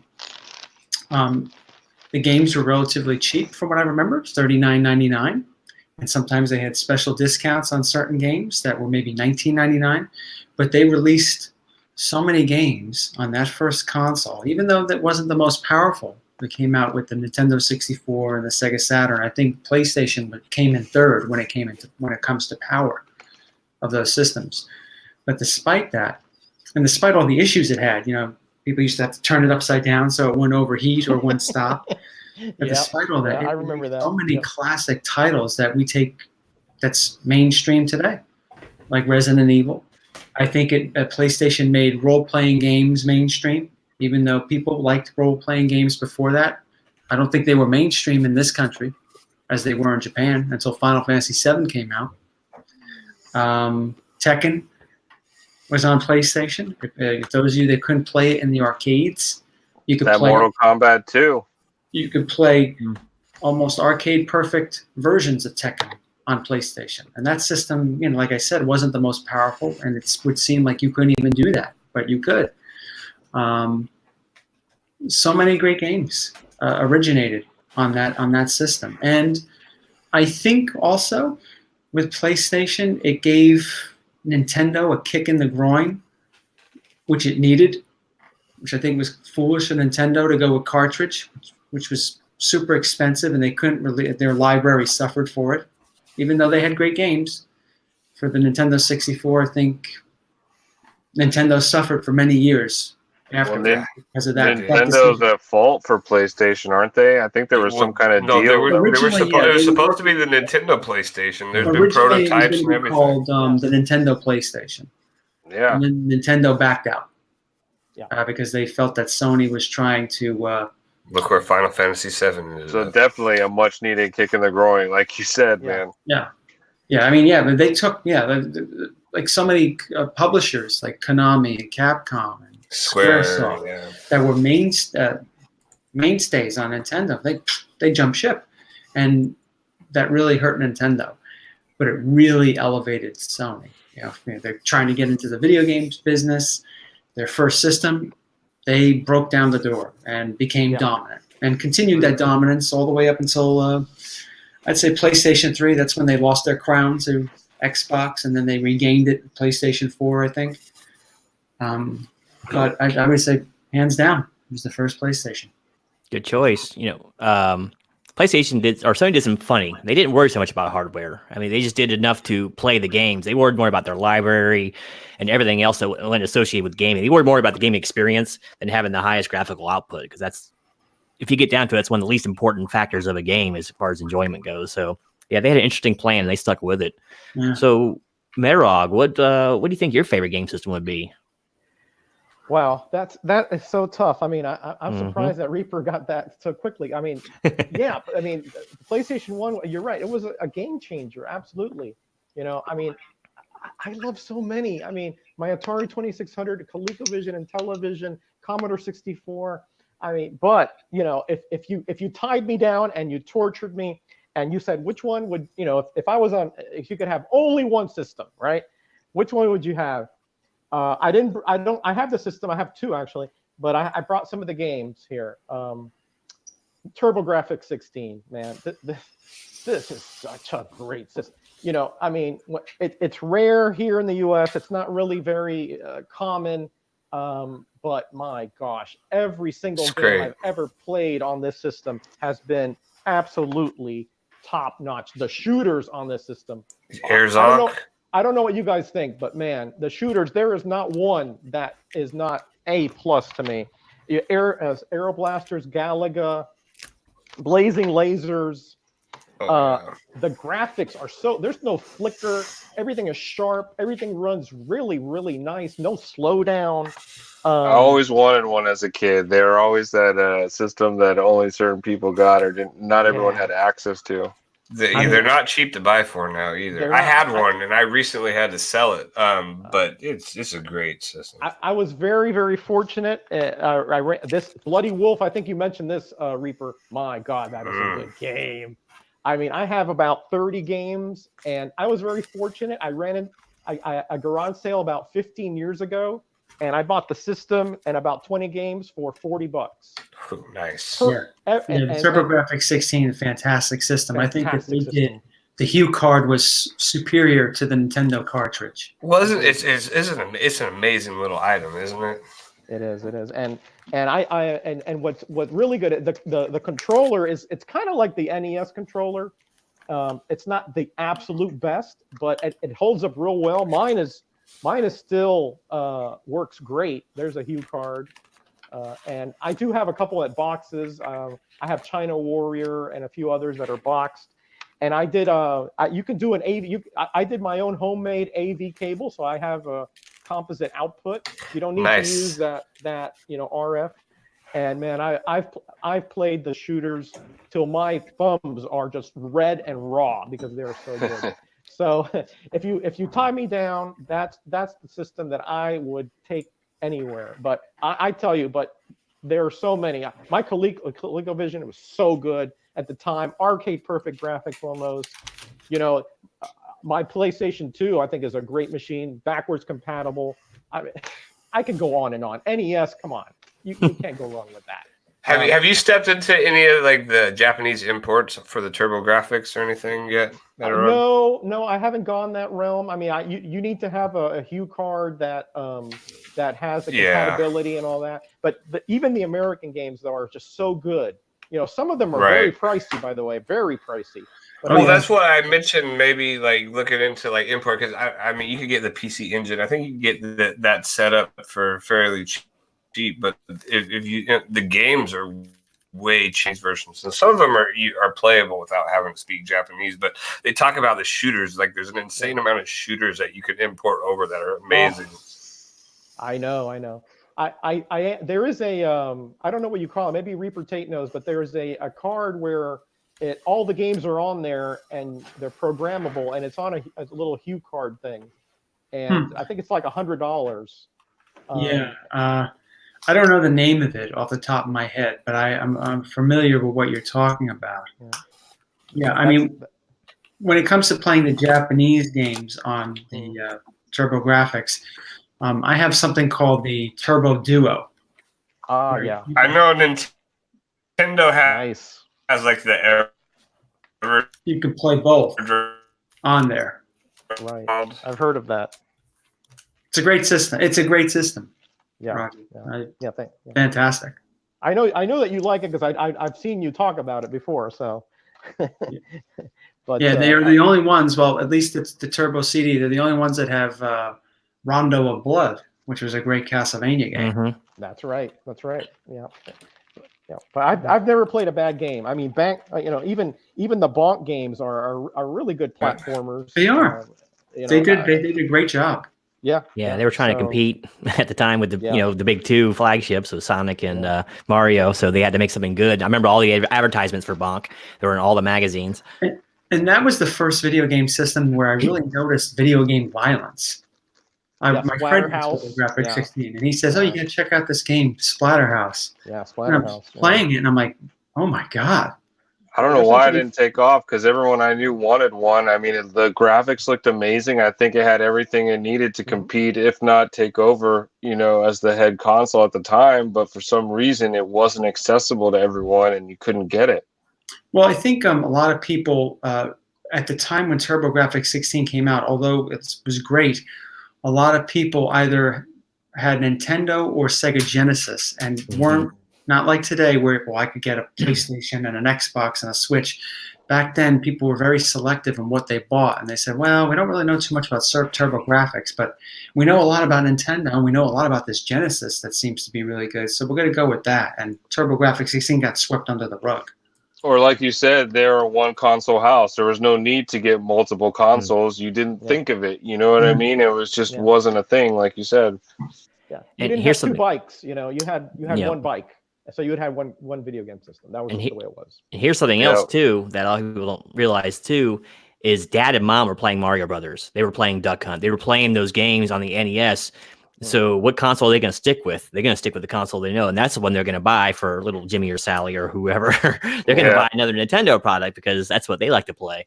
They know Mario's face, they trust the product. So there's that going against it too. So and don't forget, Sega was pretty aggressive with their commercials. Oh yeah, Sega.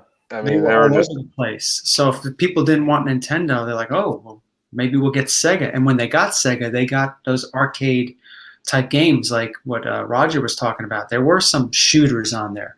Sega was a big arcade company. And again, TurboGrafx 16 was just this little somewhere lost in the middle, but it was, if you paid attention, it was a great system to have. I think it was good quality. Oh yeah, I think it was a lot like the same syndrome that hit Dreamcast. It was just like an in-betweener. Say that, man, totally. Good system that was just released at the wrong time. It really is their launch date. That's all it was. They waited too long or too early to release. They could have waited till PlayStation 2 or went earlier. Yeah, I mean, when I remember it was a great system. And Yeah. but like you said, it came out a year before the PlayStation 2. When the PlayStation 2 came out, it just got squashed. Yeah, squash. And what, like I think it was like 2 years after the GameCube or something. So it was like right in the middle to where it was just destined to fail. Mhm. But for me, I think it had one of the most underutilized pieces of technology, that memory card. Yeah. I mean, you think about it, Interactive. at the time, you had gigapets, which was the biggest craze that was going around the country. And here Tamagotchi. you had a memory card that you could take your characters out, beef them up, put them back in, and play them in the game. Or even if you were a sports junkie, you could look at your plays, you could change out your roster, you could keep your stuff secret from your opponent. You know, it was just something that I'm very sad to see that we don't see a next generation at either a touchscreen or color or something on today's controllers. Yeah, it had microphone capability in game and everything too. In-game, There were so many cool peripherals for it. They Had the took a lot of steering wheel. risks. Yeah, they did. Yep. And great hardware. It was great hardware. Yeah. Fast load times for a CD system. It was just a victim of timing, I think. And They were trying to make up for the mistakes they made with the Saturn, and they made up. Yeah. Time-wise, they did. Yeah. Yeah, the Sega was always just a little off everywhere. You know, when they did the 32X, instead of making another console, I have it. I have a 32X and a Sega CD, and you know, yeah, it's improved, but it's not another console. It's not so much. You can't say, oh, this is 32X, and when you're getting a PlayStation 1 over here with a whole new set of games on CD, and you're putting a peripheral which is kind of clunky, and then you only have a handful of games. It just never works. Yeah, Sega was infamous for doing that. They released a lot of half-ass add-ons to the Sega, like the 32X and the Sega Saturn. They weren't new consoles like PlayStation and everything, and I think that hurt the brand a little bit. Yeah. Well, once again, if your parents are buying the system, there's like, well, I already spent $300 on your game system. I'm not gonna spend $150 for your CD-ROM and your different stuff. So unless you're the actual enthusiast with the money, you weren't getting any more of that stuff. It's like, you already have the game system. I'm not gonna get you any more. So that would be my part. It was all like modular too. Like I have mine. I have my Sega CD, my Genesis, my 32X, and the Master System adapter, and it looks monstrous. It looks like some kind of organic growth came out of there. It looks like it's a monster, like you hooked up creating Frankenstein. All these other add-ons, some wires here, and exactly. And you have to have your own power supply for 3 of those things. Yeah, I know. It's ridiculous. It's ridiculous. It's ridiculous. But I did get the Sega CD-X, where it's just the Discman. Oh yeah. Which is the one thing. It's the best way to play it. You can play your Genesis and you can play your Sega CD. The best experience with that is probably the XI, JVC XI, because you can play imports on that. Yeah, but I've those things are hen's teeth to find. I mean, they're just I've never seen one. All right, so Bake, I think it's your turn now. We've lost Jeffrey. I'm not sure. Lost in the ether, as it were. He'll come back sooner or later. So this was hard for me, man. I have a lot of systems. Do I go old school nostalgic, NES? Reaper, you said PlayStation. That is a very good choice. It's a huge jump in graphics for everybody. I was between PlayStation 2, Nintendo 64, or this new one here. And I've come to realize through and through that I am a Nintendo man. I've had the PlayStation 2, the Xbox One. I love the hardcore graphics and gaming and how real and how sharp things look. But I think Nintendo is a company that takes risks, and they're showing it now. And I think we're witnessing a new jump in technology with the Nintendo Switch. Yeah, I really love this system, the portability of it. I have not been a portable player since Game Boy, or maybe Game Gear, because that was color. But this year I play portable all the time, and it's so simple to just slide into the dock and it's bingo bango on your television. There's not really a whole lot of drop in graphic quality. As far as the controllers, it's so simple. These things slide out and slip right into a case here. and I haven't done it in forever because I use my Pro controller. But they slide into this here, man, and you got the same type of controller as you would as an Xbox or a PlayStation. Oh, that's why, because I was putting right and left. But I just love it. I love it, and I'm pretty sure this won Game of the Year. Breath of the Wild, what was it, 2 years ago? I mean, this thing is amazing. So amazing that they're doing the first Zelda sequel, like direct sequel, that's coming like right after this. Super Mario is probably one of the best. Super Mario Odyssey is probably one of the best Super Mario games that I've played, probably since was it Super Mario Land with Yoshi? Yeah. I mean, that was one of my World. all-time favorites. World, sorry. Super Mario World. Mario Kart, it's just a port, but it's still great. And Mega Man, I mean, I was going to say Mega Man 2 earlier is one of my favorite, but these are classics, and I love these original classics. This childhood like feel that I get. I mean, they brought in these amiibos to where you hover over your controller and you can import weapons or characters into a game, and it's also something that you can play with physically for kids. You know, I think we're going to see other systems follow with this and make their systems portable too. Yeah, I think Nintendo, they really hit it out of the ballpark with the Switch. It's like I was saying earlier, they dropped the ball, I think, with Nintendo 64. Even though Nintendo 64 made a lot of innovations to the business and had a lot of great games, I think the PlayStation really showed them up and continued with PlayStation 2. And I don't think Nintendo really got their bearings back until the Switch. I know people say the Wii was very popular, but I don't think a lot of the old-time gamers that played Nintendo and Super Nintendo. No, Wii was more like a family kid thing, and that's where Nintendo was looking to be going, was strictly for the kids, and they've really taken a nice turn with this. Yeah, they did. They just playing. You talk about nostalgia. They released Octopath Traveler last year. They took a 2D Final Fantasy Chrono Trigger type game, and they somehow made it a modern-looking game, but still keeping true to those 2D graphics. It's really a work of art, that game. It really was. And I think it outsold the PlayStation 4. I could be wrong on numbers now, but last I heard, I wouldn't be surprised. I wouldn't be surprised at all. Yeah, I wouldn't be surprised with that. And then Nintendo Switch, they have great things coming. They're releasing Panzer Dragoon, a remake. That's an old Xbox one. Yeah. From that one. the Sega Saturn, Yep. a series that was forgotten about for a long time. Well, they're releasing it. Rail shooters. It's going to come out with Panzer Dragoon 2 as well. Classic stuff. So you have to go with the Switch, huh, Bake? Yeah. Pretty good. Yeah, they have, and a lot of people will disparage the Wii. I didn't play a lot of it. I had one, but I didn't really play much of it. But yeah, they just Wii U is an underrated system too. You know, I mean, it's halfway between the Wii and the Switch. You know, a lot of people, it just didn't. It was another release thing. I think 64 was a wake-up call, but I think the real wake-up call for them was the GameCube, because it's like, okay, we're going to focus some more on hardware. We're going to get modern with the digital discs and all that, and then they didn't sell a lot of them. It's like, well, maybe there's too much market saturation now. There's too many players in this game, so let's just go our own direction. And that's when the Wii came out. It was completely different from everything else, and they've been doing their own thing ever since.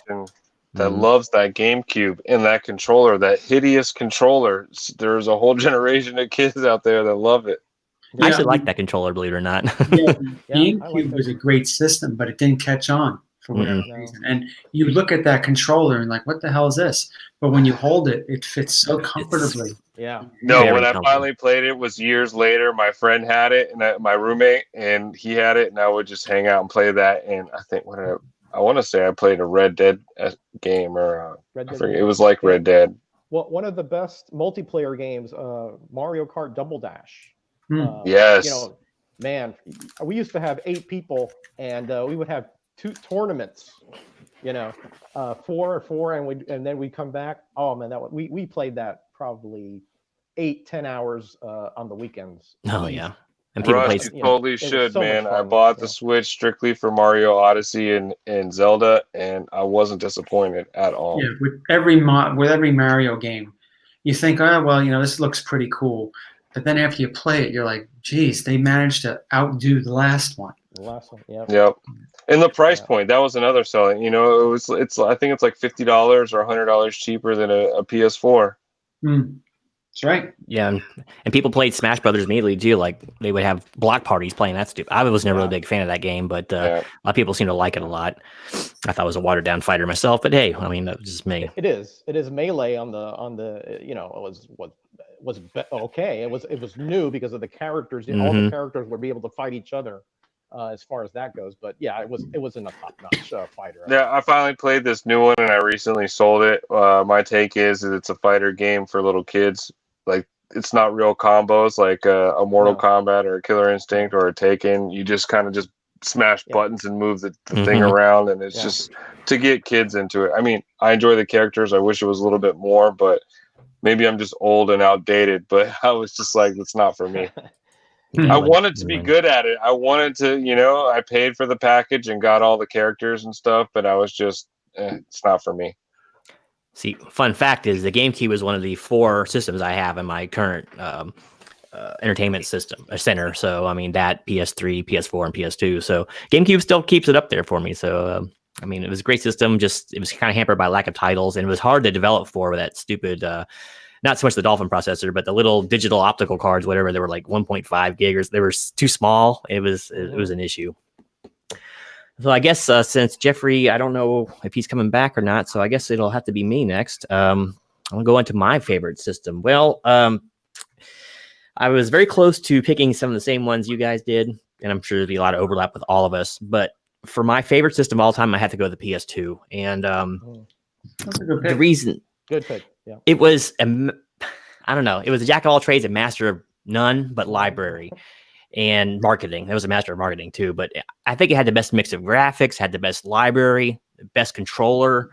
It wasn't just a game system. You could play your DVDs on it. That was one of the big sales of that game. It was huge, man.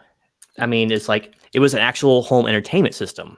Brilliant marketing and brilliant idea. And here's another thing that people don't usually mention. It looked good. It looked cool. It was the next step in graphics. It was the next evolution. I mean, we wouldn't be where we are today without the PS2. I mean, it looked good sitting on your cabinet too. It was like, it looked modern and sleek. But I mean, just you launched with like Metal Gear Solid 2, you launched with that game. It blew away. It looked like a computer, not a gaming system. That's, you know, it was just a whole new look and revolutionized everything. Great pick, Gino. Nice. I mean, I played every system so much, and it's so hard to pick your favorites. Of course, just I know I played the most. Very tough. Yeah. Oh yeah. I think I still have a copy of that. But I mean, just so many great indie games and so many just great games. Period. You can get lost all day. Even had some online capability, and that was really rare. Yeah. PlayStation 2 has so much for a gamer. You can you can go anywhere with that game. Anywhere. You like sports games? There's a ton of sports games. You like role-playing games? There's an abundance of them. You like action games? And all have good graphics. Nice. You know, it was really an excellent system. And the memory card, unlike the first PlayStation, the PlayStation 2 memory card, you could hold a decent amount of memory. You know, it wasn't like it wasn't 9 slots. Yeah, good point. Good point. Yeah, I mean, you know, you could have that memory card for a couple of years before it was filled, unless you were playing sports games after, you know, nonstop. But with the original PlayStation, you know, sometimes games were 2 blocks, 4 blocks, 1 block. You'd be out of blocks within, you know, no time. But with the PlayStation 2, you get a memory card that lasted a long time. It's not uncommon that you could have like 100 games on that PlayStation and only have 3 memory cards. Like Metarog said earlier, reverse engineer, where you could play the PlayStation 1 games on it. Really, backwards compatible. The backwards compatibility. There you go. You know, it had massive library to start with, and then you had the PS1 library on top of it. Oh, I mean, you didn't have to get rid of everything you had. You know, normally you would have to find someone to sell it to, or you would donate, or only a few people knew to keep that stuff. You know, right. There were only a very few games that were not compatible, which is why I kept my PlayStation 1. Because, I mean, I think one of them, was one of the Simpson games or something. And so I kept it. But 99% of the games were compatible and played perfectly on the PS2. Yeah. It was a touch of... That's one of the things that pissed me off the most about PS3, because I think only the very first gen of PS3s were backwards compatibles, and all the ones after that weren't. And we were spoiled. Rumors that the PlayStation 5 is going to be backwards compatible. I hope so. so. I really hope so. I mean, with like everything. But it's just Yeah, it should. That'd be great. I don't know why. Wow. It just a bigger selling point. Yeah. But Can I you remember imagine- getting Can you imagine immersed being able to into play Gran that Turismo 1 through 2. 5? I mean, but it's just, I don't know, PlayStation 2 just did everything right. It had a Yeah. great controller. Okay, PS1 had a good controller. Don't mess with it. Just put a rumble pack in there and you're good to go. Yeah. Like I said, you have backwards compatibility. It was a graphical upgrade, sure, double the graphics, but that wasn't really the big selling point. Xbox and GameCube blew it away as far as processors went, but they still sold 3 to every one of those It easily. revolutionized Grand Theft Auto and the open world Open thing. world. I mean, think about it. Before that, it was just a bird's eye view, right? You're just over top of the guy moving around. Yeah. It wasn't even the same game. It wasn't even like a shadow of the same game. It was also much more reliable than the Xbox. You know, Yes, I- the ring of I- death, the red ring of death. I've had my PlayStation 2 since launch. Yeah, so have I. Mhm. And it October works like a 2000. charm. Yeah, it works like a charm. I did burn mine out, but I think it's because I played Final Fantasy XI. I probably had 2 years of game time on that, actually, literally, when the machine was on. So I think that was spelled the end of it. But I had the hard drive and everything for it. But Was that the one that they gave us Metal Gear Solid? Right, you were showing off the original, or not the original, but the PlayStation Metal Gear, and I think the PlayStation 2 gave you the next one. That was the launch game with it, and Metal Gear Solid 2. I have the Substance game, which is better, but the original was just Metal Gear Solid, Sons of the Patriots, I think it was called. But yeah, that's the one where you're going. You have to like eat the snakes and like hunt and stuff. That was 3. Yeah, that was the third one, Snake Eater. But Still, I mean, just Metal Gear 2 was dope. That was the one when you're fighting on top of the mech, right? Yep.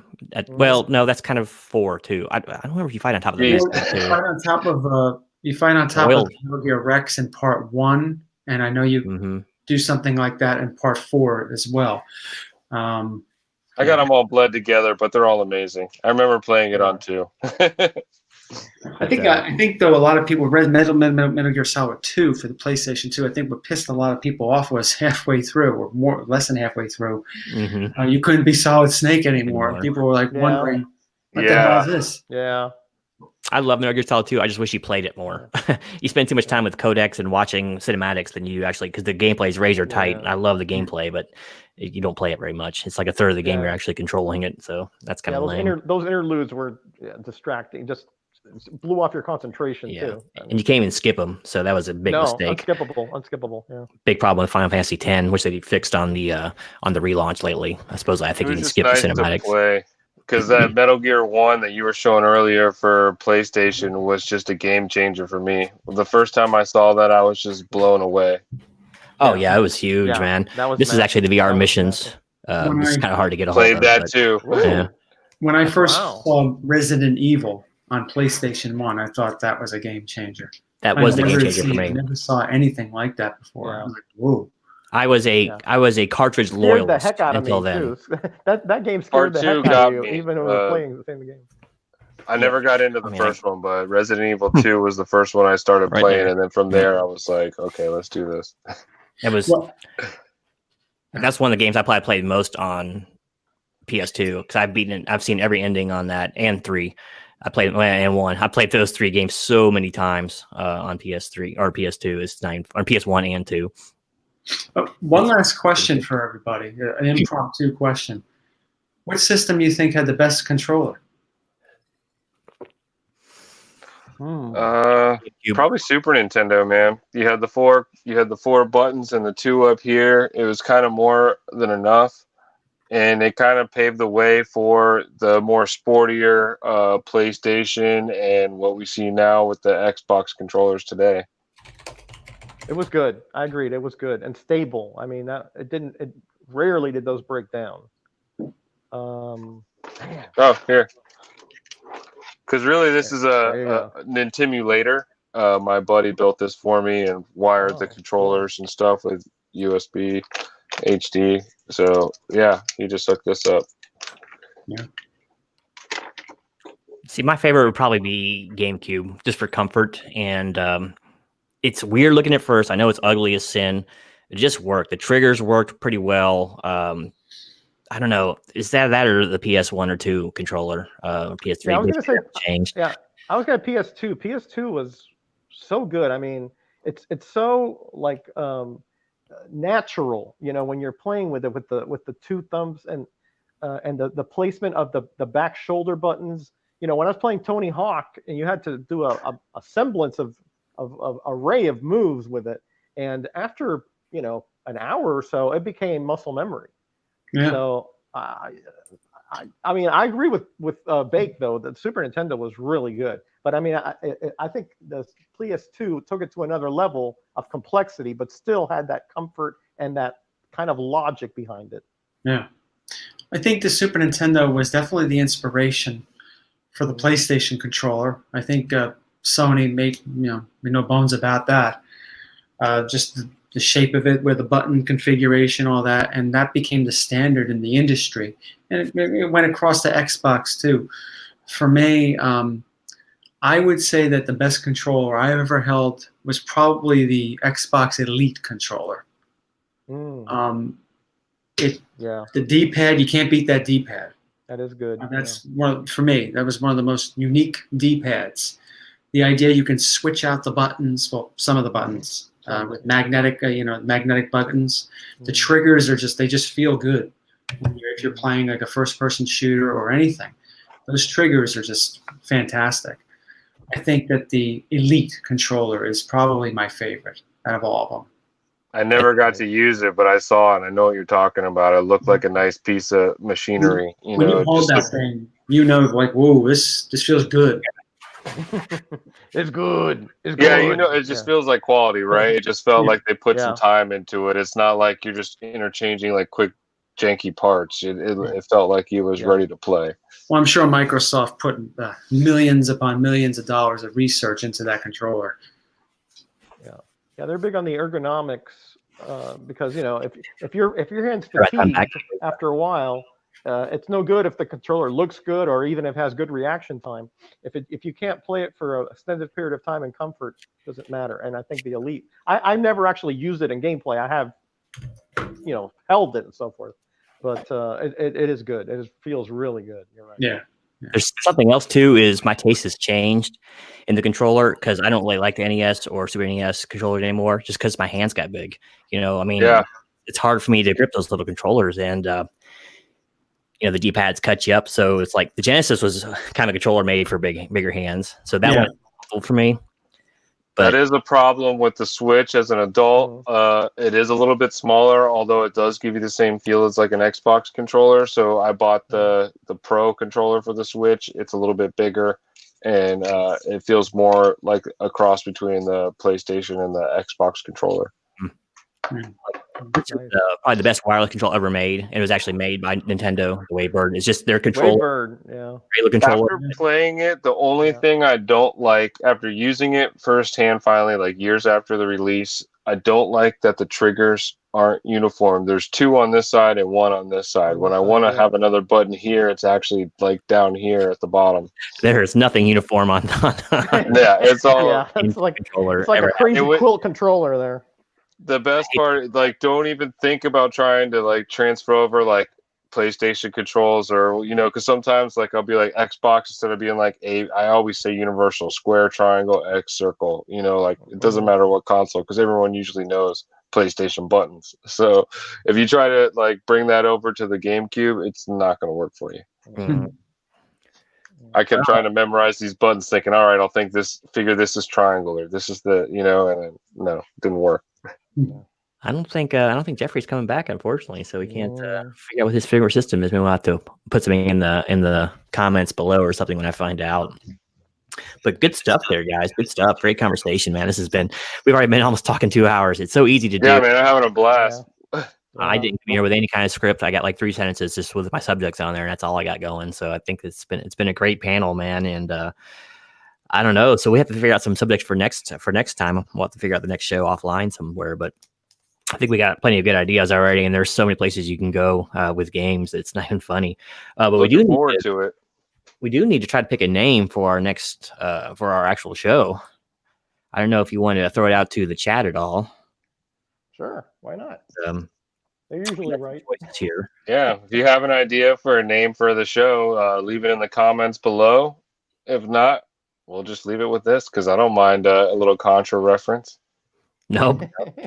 That's gonna be kind of yeah. Some people, those in the know, will know it, but we got some ideas out there like joystick jocks, pixel parade, console connoisseurs, coin op commandos. It's a few other things like that. But so if you like any of those, or if you have any ideas for a stream name, just put it in the comments below, or stick it here in chat before we get offline, and I will see about implementing it.